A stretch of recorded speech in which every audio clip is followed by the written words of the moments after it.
siya. Hindi, nagsalat sa salat. Nagsalat pagid.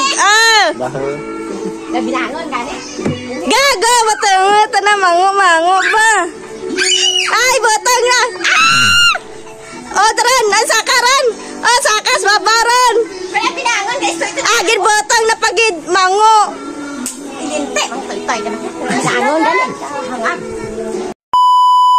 For today's video mga may, oo, kalma lang.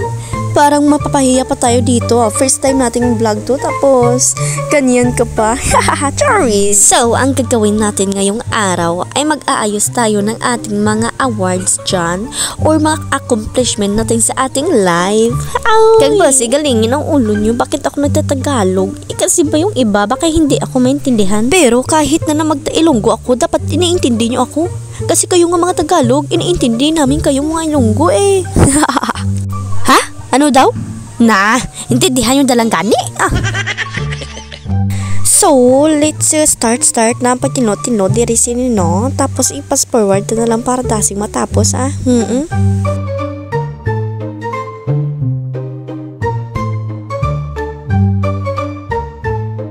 Makikita nyo dyan na magrarampa pa ako.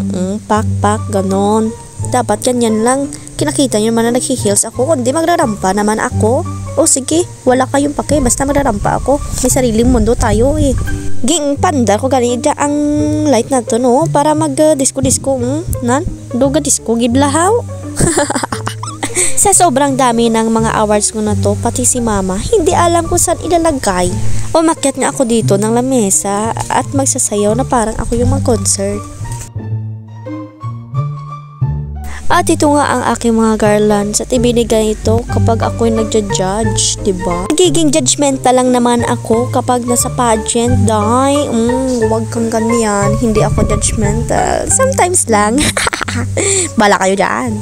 At ito nga mga bulaklak na natanggap natin sa tuwing na nanalo tayo sa ating mga pageant, mga day. Okay lang hindi mabigyan ng bulaklak, importante na babato naman sa pageant. Ha? Ano daw? Pati ako hindi makaintindi. Pero intindihin yun dalang Dako na naman ka mo.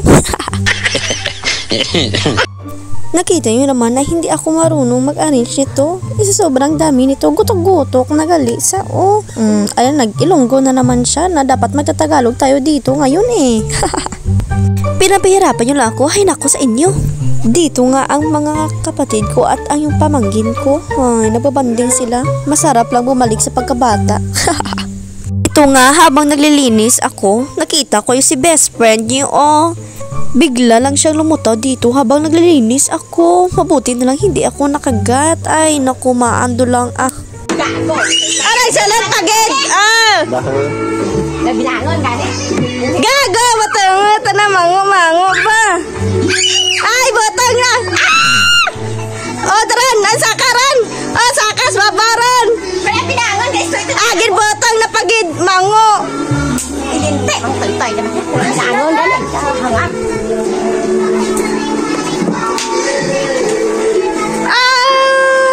Diran? Dito to? Ate, why doon? Agong MJ mo, parang binangon. Padayaw. Lindan! Skillet!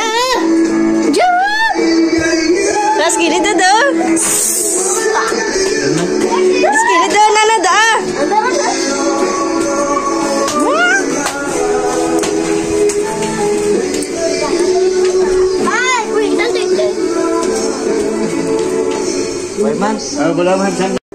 At ayun nga, naiwala na namin si best friend niyo at hindi na siya bumalik. Baka naman bigla lang siyang sumulpot at kagatin kami.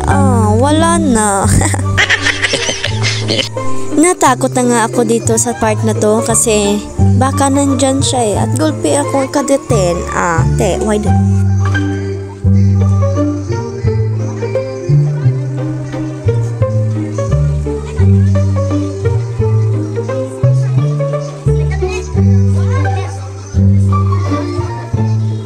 So, tatapusin na nga natin ito kasi medyo matagal na tayo dito. Alam ko naman na naiinip na kayo, pero huwag kayo mainip kasi ako'y lamang nandito. Haha, Charis, ano daw? Okay. Sobrang haggard na nga natin dito at matamlay na kasi hindi pa tayo gumagaling sa sakit na bigay ng panahon. Oh, kinanta ba naman? Oh, At sabi nga ni Papa, okay na daw yan. Hindi naman ako maganda para pagandahin ko yan. Charis. Papa, swerte ka kasi may maganda kang anak, no? To. Okay na to. So, this is the final look ng mga ating rewards na inayos na nga natin, no? Kikita nyo dyan yung mga aking mga pictures. Ito nga ay best in photogenic na ako dito. Oh, ibahan yung gandahan natin. Kahit na napagpakakamalan tayong mga tomboy, pero nanalo pa rin. Ayun ang mga guys, thank you for watching at pakifollow nyo ang ating Labo na Unong Girl for another video.